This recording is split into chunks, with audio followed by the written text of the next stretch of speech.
ready to sign with another bank. I'm always looking to sign with a different bank because the problem with credit card processing is everyone has a different POS system, which is point of sale system, and there is several out there, and a lot of times they can't integrate, and a lot of times banks get them locked down. So I'm always looking for a new bank to sign with so I can integrate in order to set up their processing. So that's the hardest thing about this business.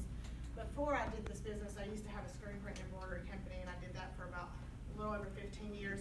And then I switched to credit card processing, and credit card processing has been like the hardest thing I've ever done. But it's the most challenging, and I always like getting that residual income. So anyways, I'll tell you a little bit about, there's a couple different ways that I like to do business. Number one, if a merchant has a statement, I can look at that and do a rate review in order to tell them if I can save them money. That's the number one traditional processing. We also have like a cash advance program where you can borrow money against your processing. I know you guys have probably heard me talk about that, but basically how that works is it's a percent of what you process every month. It's not like a traditional loan with the bank, like you would pay $1,000 back each month. It would be like if you process $10,000 one month, you might pay back 1% of that, and then the next month, if you only process like say $5,000, you would still only pay 1%. So it's based on percent. So a lot of companies like that if they're wanting to jump into a new project, because it's kind of keeps them on budget, so it's not like locking them down into a certain loan amount. The new bank that I started working with has a cash discount program.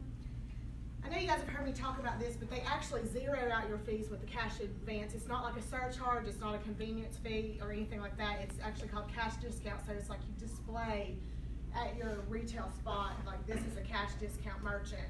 And what that means is if your customer decides to pay cash, then they pay $100 for that product. But if they don't, if they use a credit card, they actually would pay like a percent, like it might be 4% that we would add on to that merchant. And that saves the merchant from having to pay processing fees. So basically, like if you have a service like Ryan, for example, like what's an average ticket for you, for a customer that comes in, like say it's $100 for an average ticket, you would add on roughly like $4 to that $100 charge to keep you from paying merchant services. So basically the customer, usually the reason customers have to, or merchants have to pay processing fees is because the banks like Visa, MasterCard, American Express, Discover give you rewards. When you use this card, like I don't know if you do this at the bank, Stacy, but like one of the banks I bank with, they charge me, if I don't use my debit card every month, they charge me like a fee if I don't swipe it 10 times. So that's the same way with American Express or Discover. So like American Express charges like 4%.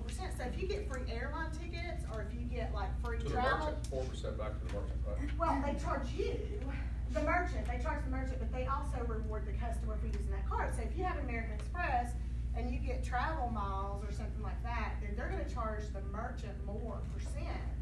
So that's where interchange comes in, and that's why it's so hard to read somebody's statement to find out what they're paying, because there's so many different cards out there that charge so many different rates. So it's real confusing for the merchant to even know what they're paying. A lot of times I talk to people and they say they're paying 3%. I look at that and it might look like that, but when I put their statement in my software, they're not paying 3% at all. Sometimes they're paying 5%. It just depends on what they're doing. So that's why you need somebody like me to look over your statement and not just, you know, a lot of reasons I get clients is because I walk in and I say, how often do you see your rep? I mean, do you even see your rep? So a great referral for me would be if you know somebody that's in business that's processing cards, they don't ever see their rep, they're complaining because their rates change. You know, I've looked at statements before with the merchant, they change the rate every month. I mean, it might be 2.75 one month, it might be 2.35 the next month. I mean, it changes monthly. So that's the great thing about having somebody that works with different banks and it's not just locked down with like Elevon or locked down with Heartland or locked down with one certain bank. If you're a broker, you can go and shop those other banks and find out what's the best for your merchant. So you have an advantage over a typical bank to do the merchant services. So anyways, good referrals for me would be, number one, somebody that doesn't know their rep, complains about their fees all the time, has equipment that doesn't work. If you walk in somewhere, like I walked in Knoxville Co-op this morning, and their chip reader doesn't work, that's a great referral for me. You know, even though I'm walking in there to get cat food, I'm like, hey, your chip reader doesn't work, who's your rep? Oh, well, our reps in Florida, you know, we don't even know our rep, blah, blah, blah. Well, that's a great referral for me. So if you see anything like that when you're out, if you have my card, that would be a great referral. Another thing that's a great referral is attorneys right now. They love to pass on this percent, this cash discount where they're saving fees. They're not paying any fees at all. I completely zero their statements out. If you know an attorney, dentists like doing this, vets like doing this, mechanics, collision companies, any of those would be great referrals because none of them want to pay fees. So anyways, Christie Arnold, Platinum Choice Bancard. All right, that's good. Y'all have some questions? Yeah, don't customers also not like to pay fees? Exactly. Well, here's the thing. Customers probably aren't thrilled with it, but here's the thing. So if you come in to get your oil changed, and it's $50 for me to change your oil, and you give me a card and I'm paying 4% of that, I'm losing money. So it's like using a coupon on top of a coupon, you know. So sometimes if you had like a $10 coupon to get off your oil and then you use a card, you're cutting into the merchant's margin. So when merchants are paying $2,000 and $3,000 a month to accept cards, they're starting to get pissed off because they're sick of paying all these fees. Where It's the banks. You just gotta hate the banks. I work for a bank, so it's not. The thing is the bank has talked us into using this plastic. People have gotten away from cash. Merchants are having to pay it. It's making it harder for small businesses to stay in business. They're paying fees. So if you did the cash discount program, it's like getting rid of your electric bill. If you could get rid of your electric bill, would you do it? And a lot of merchants love the thought of not paying fees. Yeah, I just ran into it just last week. My wife bought a piece of furniture on an online auction. And we went to pick it up, and they said it was a $15 buyer premium. And I started writing the check, and they had us, in order for her to bid, we had to give them a card. So they just, after we won the bid, they charged the card, and I went in and saw, well, that's not 15%, that's 18%. Well, you paid with a card. Where were you at? Well, What we were town? sitting in our living room. I know, where was the company at, though? Is the company in It's an off JD's office. I don't know.